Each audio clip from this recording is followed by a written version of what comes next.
Olá pessoal, então hoje eu vou falar da moeda, né, que é uma coisa que está muito em voga hoje. Na economia se discute muito a moeda, o que que é a moeda, né? Tem uns que dizem que moeda é uma mercadoria, outros dizem não, moeda não é uma mercadoria. Por quê? Porque se ela for uma mercadoria, o excesso de moeda pode fazer ela desvalorizar, né? E as pessoas dizem, está vendo, os Estados Unidos emitiram um monte de moeda, o Japão também não desvalorizou, ela não é mercadoria, né? E outros dizem, a teoria mais antiga, a teoria quantitativa da moeda, TQM, ela diz que digamos assim, que existe demanda por moeda, e se existe demanda por moeda muito alta, né, e escassez de moeda, ela valoriza. Se existe muita moeda, ela desvaloriza. E ela explicava a inflação antigamente. E recentemente, então, está havendo uma revisão justamente em cima disso. Não, não é uma mercadoria. Tu pode emitir moeda, não dá nada, não tem problema nenhum. E até o fim eu gostaria de explicar da minha explicação da moeda, e eu já vou adiantando. Às vezes emitir moeda pode causar inflação, às vezes emitir moeda não causa inflação, depende de uma série de fatores. Mas para entender essa série de fatores, a gente tem que entender muito bem o que é a moeda. E como vocês sabem, eu, como filósofo, tudo que eu falo, ou melhor, como um filósofo ou como um chapulim, né, meus gestos são finamente calculados, né? Suspeitei desde o princípio, enfim. Então, tem uma fundamentação naquilo que eu vou falar que se enraiza lá na filosofia, né? E a moeda, como tudo, então, ela tem uma parte visível que o Aristóteles chama acidente, certo? E tem uma parte invisível que seria a essência, certo? Então, essência, acidente, eu vou usar agora para explicar a moeda, né? Um pouquinho mais sobre essa história de essência e acidente. Às vezes, coisas muito diferentes no mundo, elas possuem a mesma essência, né? O acidente é tão... eu citei o caso do cachorro preto, do cachorro marrom, do cachorro branco. A essência deles é um cachorro, mas as manifestações são diferentes. Os acidentes, né? Pode ser um cachorro grande, um cachorro pequeno, um cachorro terraço, um cachorro vira-latas, mas a essência deles é um cachorro. Mas pode existir também um homem-cachorro, né? Que ele se pareça com um cachorro, de alguma maneira ele absorveu aquele... Absorveu o quê? A essência do cachorro. Ou então uma planta cachorro, sei lá, uma manifestação social cachorro, por exemplo, né? O vira-latas brasileiro, que a gente fala o vira-latismo, é uma manifestação da essência dos cachorros pequenos, digamos, que gostam sempre de ter um cachorro grande para admirar e tal. Seria a essência do cachorro, né? Bom, vamos à moeda.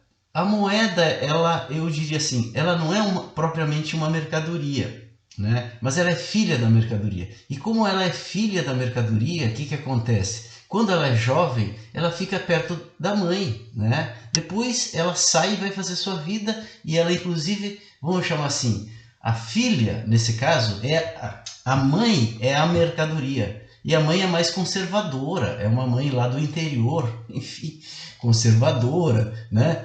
E a filha veio para Porto Alegre, ou foi para o Rio de Janeiro, e ela se tornou uma artista da Globo, e agora ela voa. Então a moeda é essa filha, né? Eu diria assim, fazendo então um paralelo com uma outra forma de vida que possui a mesma essência, que são as mariposas, eu diria assim, a mãe, que é a mercadoria, é uma mariposa da noite, né?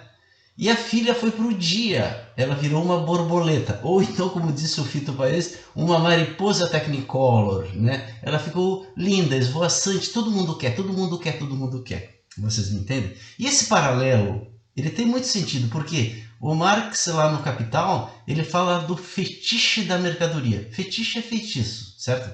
Então, ele diz assim, a mercadoria, enquanto ela é um mero bem de uso, né, digamos, ela é coisa prosaica. Eu vou citar o exemplo que ele cita no Capital, porque foi uma das coisas... Eu não li todo o Capital, tá? Mas eu conheço as principais partes. E essa parte, sobremaneira, eu gravei, porque eu achei um momento muito brilhante do Marx, que era um escritor brilhante, né? E também um intelectual brilhante, mas tinha muitas limitações que nós ainda veremos, né? Para os dias de hoje, pelo menos.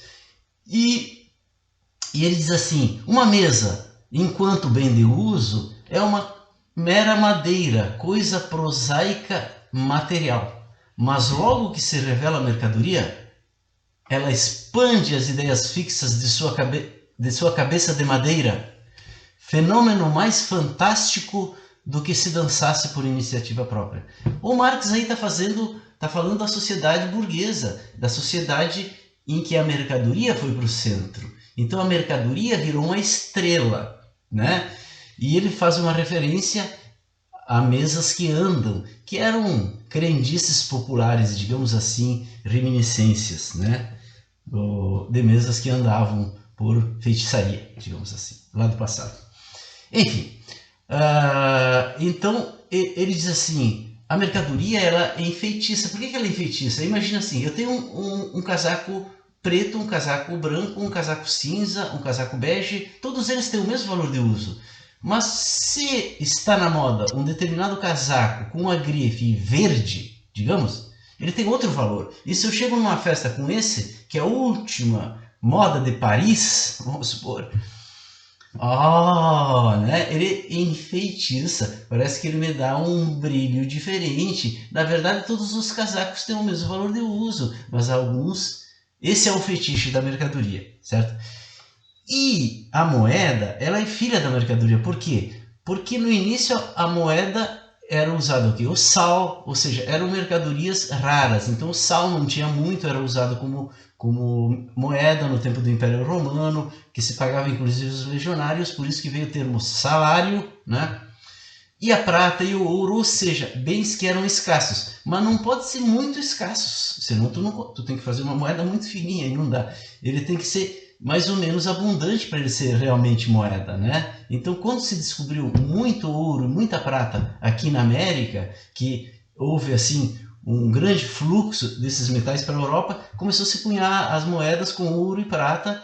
E qual o valor que tinha, por exemplo, uma moeda? Tinha o valor do peso em prata, o valor do peso em ouro. Por isso que se cunhava fotos, aí, sei lá, esfígies, né, de pessoas e aquelas ranhurinhas da moeda é para evitar que a pessoa raspe e tire um pouco de ouro, né? E assim vai tirando o valor da moeda, né? Mas esse monte de ouro acabou ficando estocado, né, por pessoas que cobravam para servir de armazém, digamos assim. E aí surgiram os bancos, né, ali na Itália, os Médicis e tal, que pegavam o teu ouro e te davam um certificado. Vale 1 tonelada de ouro, em papel, né, assinado com a chancela dos Médicis, digamos.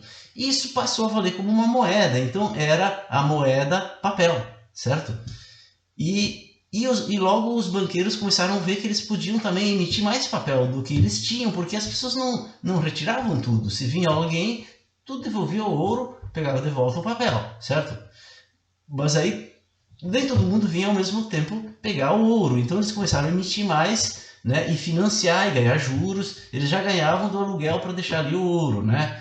E começaram a ganhar também por emprestar moeda papel, digamos assim, né? Até que surgiu, na verdade, então as moedas dos estados soberanos e tal, cunhada, né, pelos países, né, com lastro em ouro, mas com lastro em ouro, porque a filha ainda estava presa à mãe, vocês me entendem? Ela não conseguia voar, né?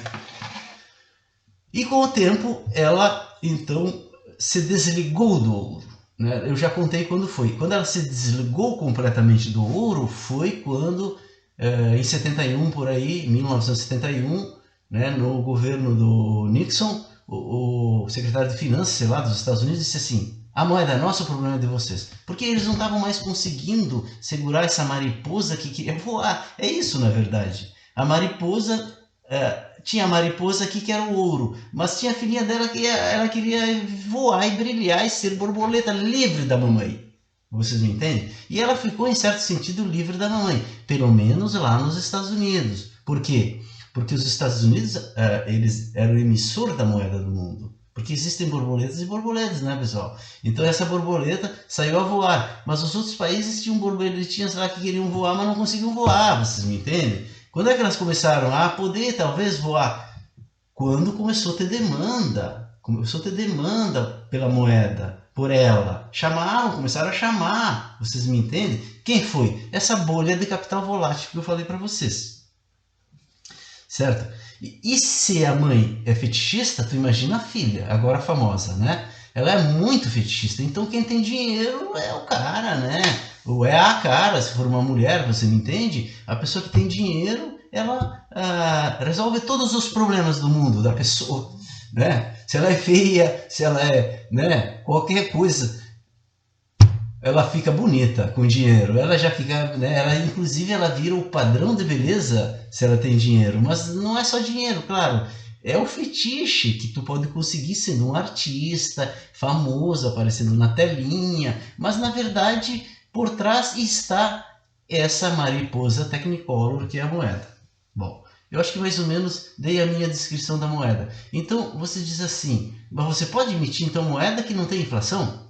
Então, isso depende de vários fatores, como na minha explanação facilmente a gente conclui. Primeiro, se tu tem uma mariposa Technicolor ou uma borboleta que é muito emancipada já, claro, tu pode emitir, sempre vai ter gente que vai querer, certo? Como é os Estados Unidos. Já se tu tem uma borboletinha que não tem muita gente que quer, o que acontece? Se tu emite, causa inflação, porque cai o valor dela, fica muita borboleta ali, só aqui ela não voa longe, ninguém quer, ela fica aqui e acaba tendo um excesso de moeda frente às mercadorias. O que é isso? Inflação, certo? Por outro lado, também lá nos Estados Unidos tem um limite, né? Na medida que esse sistema ele vai morrendo, porque os outros países estão emergindo, e uma das maneiras que eles usaram para emergir foi oferecer juros. Agora o juro caiu no mundo inteiro. O juro caiu no mundo inteiro. E começou aqui. Eu já expliquei para vocês, né? Quando a Dilma, por exemplo, assumiu, eu mais uma vez quero frisar que eu admiro muito a presidente Dilma, votei nela, votaria de novo, fiz campanha, fui contra o golpe, acho que foi assim injusto, ilegal, foi assim, teve vários fatores aí envolvidos, inclusive o fato dela ser mulher, o que é uma covardia, enfim, tudo isso. Mas a gente tem que olhar o que foi feito lá, independente da pessoa, aquilo já passou a ser uma coisa da nossa história, e até porque tinha muita gente envolvida lá, e muita gente concordava com ela, né? Eu, por exemplo, quando ela assumiu e começou a dizer que ia baixar a Selic, eu disse para o meu círculo de amigos e até na internet, eu disse, não vai funcionar, mas eu imaginava assim, vão se dar conta logo e vão voltar atrás. O governo se deu conta, adiante, quando a situação já tinha ficado muito complicada em vários aspectos, tá? O que acontece, ó? Quando a Selic deu um salto abrupto para baixo, né? O capital que estava aqui, investido aqui, que ganhava, certo? Porque ele ganhava o quê? A valorização do real frente ao dólar mais o juro. Ele foi embora. E aquilo sinalizou uma mudança de política econômica. Então ele foi embora. E o que aconteceu? O dólar disparou. Quando o dólar dispara, pessoal, o país fica naturalmente mais conservador. Mesmo a gente que é classe média começa a gastar menos, começa a ficar preocupado. Os bancos, em vez de diminuir o juro do mercado, eles têm a tendência até de aumentar, porque um dos componentes dos custos dos bancos é a incerteza, é a inadimplência futura. Então eles não baixaram. E a presidente não entendeu, brigou com os bancos. Os bancos disseram, olha, tu pode trazer o cavalo na beira do rio, mas tu não pode obrigar ele a tomar água. Já expliquei isso para vocês, né? Falta explicar como funcionam esses tais de juros de mercado, assim como funcionam os preços de mercado. É o mercado que faz, não é só os bancos. Mas num vídeo próprio eu vou explicar isso. Voltando à moeda, então se baixou a Selic e o real desvalorizou, você me entende? E os próprios BRICS, o próprio Brasil começou a ter dificuldades que depois se agravaram com outras coisas, com um monte de coisas aqui dentro do Brasil, com muita gente que não se conformava, que o PT ganhava uma, ganhava duas, ganhava três e queria voltar para o poder, como os tucanos, como gente também que o que é esse mundo, o que está acontecendo, já não é como antigamente, começou a ficar com medo, se juntou com interesses de fora que queriam parar o Brasil, sim, porque hoje está inclusive se descobrindo o FBI aqui e tal, então se juntou várias coisas, e o Brasil entrou nessa crise que ele ainda não saiu, e isso faltou essa perna para os BRICS, e os BRICS tiveram também que meio que voltar pro a Rússia, por exemplo, ela começou a ter dificuldades, né, também de ter taxas de juros altas, ela acabou reduzindo. Hoje tu não tem mais taxa de juros alta, tá? Mas os BRICS vêm crescendo, mesmo assim, eles vão continuar crescendo, independente de taxa de juros ou não taxa de juros, e não sei nem se a taxa de juros vai voltar a subir, eu não sei se é necessário ela voltar a subir, talvez aquele momento tenha já acontecido e foi o suficiente, os BRICS vão continuar subindo.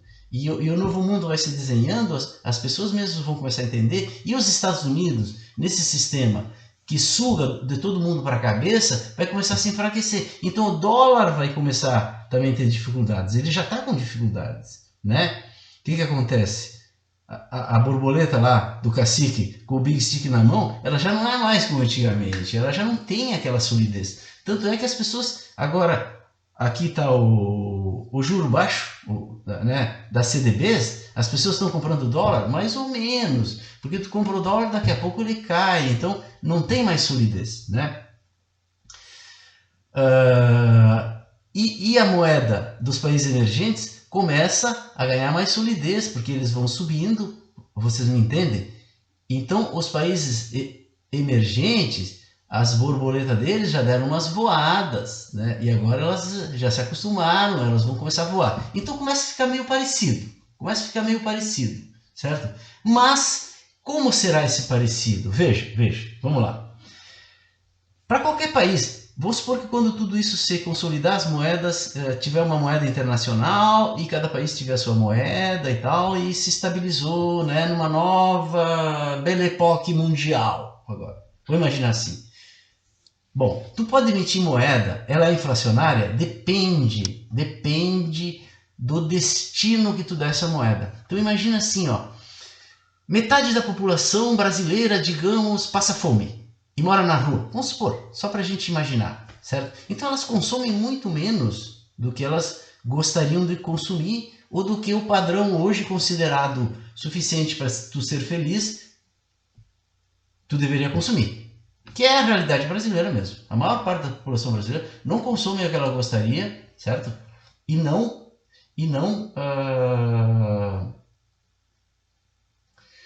consome o que ela gostaria e não consome o que é considerado o suficiente para tu ser feliz, certo? Então a exclusão vem muito disso. A exclusão não é assim, eu sou excluído, é uma coisa material. Eu me sinto excluído na medida que eu não dou para minha família o padrão que eu vejo hoje, certo? Bom, muito bem. Então vamos resolver esse problema. Vamos emitir moeda o suficiente e vamos distribuir para todas essas famílias uma renda que elas vão poder consumir o padrão considerado aceitável de uma pessoa hoje. Isso é inflacionário? Claro que isso é inflacionário. Por quê, pessoal? Porque não tem essa produção. Nesse momento não tem essa produção. Por mais que a oferta tenha muito mais agilidade nos dias de hoje, e eu já expliquei isso para vocês, ela responde muito mais rápido à demanda, porque ela é máquinas, está automatizado, né? E tu não consome só o que tu produz aqui, tu consome o que é produzido na China, em outros países, e em troca a China pega o que tu produz aqui. Então a oferta responde muito mais rápido à demanda hoje, né? Mesmo assim, tu não consegue imediatamente produzir esse déficit. Então, é inflacionário? É inflacionário. Então, esse processo de distribuição para o consumo tem que ser um processo elaborado, planejado junto com o crescimento da oferta. Então, com investimento por parte do próprio governo, certo? Com financiamento para o setor produtivo, com preparação, você me entende? Com infra, certo? Mas ele pode, e se tiver alguma inflação? Bom, é melhor ter uma pequena inflação, pessoal, do que ficar parado. E outra coisa, a inflação vai acontecer até tu chegar no ponto. Depois que tu chegou no ponto, a inflação vai parar. Vocês me entendem? Ainda mais se for um processo consciente, que as pessoas entenderem isso. Antes a inflação era uma coisa assim, não se entendia muito bem de onde vinha, certo?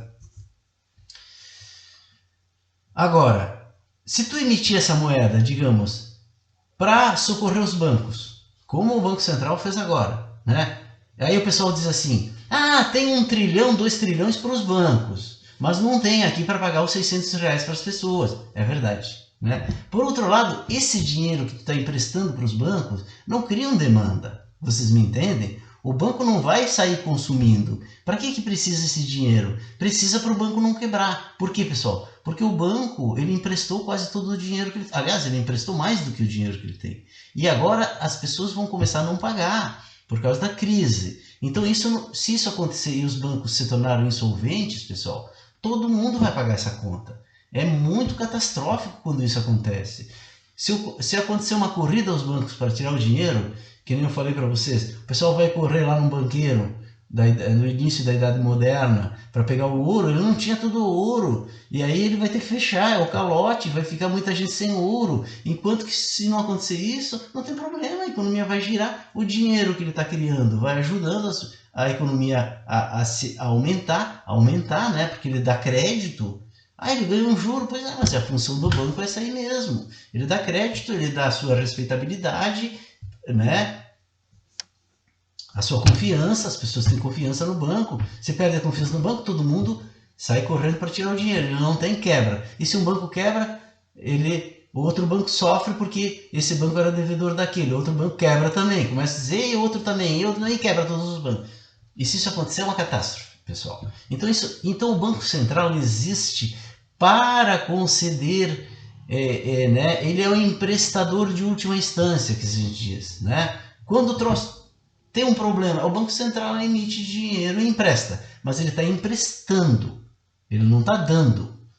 Claro que no meio dessa história, os bancos vão vender títulos para o Banco Central. Títulos de quem? Do cara que não consegue pagar. Então são títulos podres, digamos assim. Ah, então agora o Banco Central vai comprar títulos podres dos bancos. Vai comprar. E esse título é podre agora, pode ser que daqui a pouco a gente saia e ele não é mais podre, aí o Banco Central vai recuperar. Mas digamos que ele não recuperar, é melhor o Banco Central entupir com isso?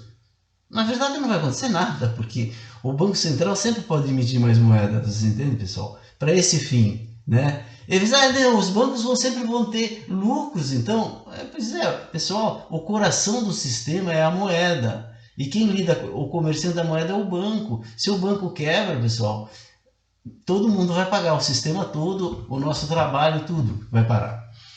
Ah, mas então eles podem sempre ter lucro. Eu acho que isso é uma questão assim, tem que confiar nas autoridades. Tem que confiar que não está se deixando a coisa ficar muito além, né? E tem que haver transparência. Eu acho até que há transparência. Você olha assim, o lucro dos bancos brasileiros, comparativamente com o mundo, ele não destoa, né? Então, se tu pega assim, o lucro sobre o capital fixo dos bancos brasileiros, ele é parecido com os dos outros países emergentes. Ele é menor, por exemplo, do que os países ricos. Mas é que os países ricos, eles assim, têm outro grau de segurança. Então, quanto mais seguro vai se tornando um negócio, menor é o lucro dele, né? As pessoas que vão para lá, elas querem mais segurança, tu entende? Então, elas não se importam de ganhar menos para ter segurança. E quem quer mais lucros vai para negócios ainda em formação, que tem um certo grau de insegurança. Essas são as leis do sistema que eu digo assim, salvo alguém me apresentar outro sistema, aqui é o único sistema que existe. No mercado, nas empresas, nos bancos, inclusive a China, que eu já disse que é socialista sim, tem esse mesmo sistema e não existe outro sistema. Ah, eles têm lucros, então é o seguinte, pega o teu dinheiro e compra ações de bancos, porque eles distribuem parte dos lucros. Certo? Inclusive eu já disse no vídeo passado. Essa é a minha utopia, que todo cidadão do planeta seja sócio das empresas, seja sócio, né? Vai dizer, mas e os pobres que querem ter filhos, como é que eles vão integralizar aquilo? Bom, na minha sociedade utópica do futuro não vai ter pobre, certo? Mas e até chegar lá? Então o Estado compra ações e doa para as crianças que vão nascendo dentro de um planejamento. foi o exemplo aqui do Bolsa Família, não foi? Ah, tu ficou, né, vamos fazer um planejamento familiar, pois é, vou ter mais um filho. Ok, então se tu ter planejão, tu vai cuidar dele, como é que vai ser? Entende? Então, o Estado, quando nascer o teu filho, ele vai doar algumas ações que vão capitalizando até ele nascer. Vocês me entendem? Até nós chegar numa sociedade que não tenha mais pobres. Isso é perfeitamente possível. Isso não é contra o sistema. Pelo contrário, se houver mais compra de ações, esse negócio que é oscilante, como é hoje, ele vai se tornar estável. Porque o cidadão vai saber, inclusive o mercado acionário tem chancela do Estado, tem certo grau de segurança. Vocês me entendem? Todo mundo é sócio desse negócio, né? É uma utopia perfeitamente possível. Vocês me entendem? Então, esse tipo de emissão de moeda por parte do Estado, ele não é inflacionário. Ele não é inflacionário porque ele não vai criar demanda nova, vocês me entendem? Ele vai ser o voo da borboleta ou da mariposa technicolor voando o seu voo. E essa bolha de riqueza ao redor do mundo, eu já expliquei que ela não causa nenhum problema para a economia real. Pelo contrário, é como se fosse a atmosfera terrestre. Ela nunca existiu, ou melhor, no passado ela não existia. À medida que a vida foi se formando, ela foi existindo e foi crescendo e foi crescendo. Mas ela vai crescer infinitamente? Óbvio que não. Chega num ponto que ela não cresce mais, que a vida já se estabilizou no planeta, certo? A atmosfera chegou num ponto. E essa bolha de riqueza também, porque vai chegar num ponto, pessoal, que tu não vai mais pagar juro. Porque tem tanta moeda, que tu vai conseguir empréstimo e tu não vai pagar juros, tu só vai devolver o empréstimo. Ou então vai ter um juro muito pequeno, digamos assim, por causa do excesso de borboletas coloridas nesse nosso planeta maravilhoso. É isso, pessoal. Um abraço, até o próximo vídeo.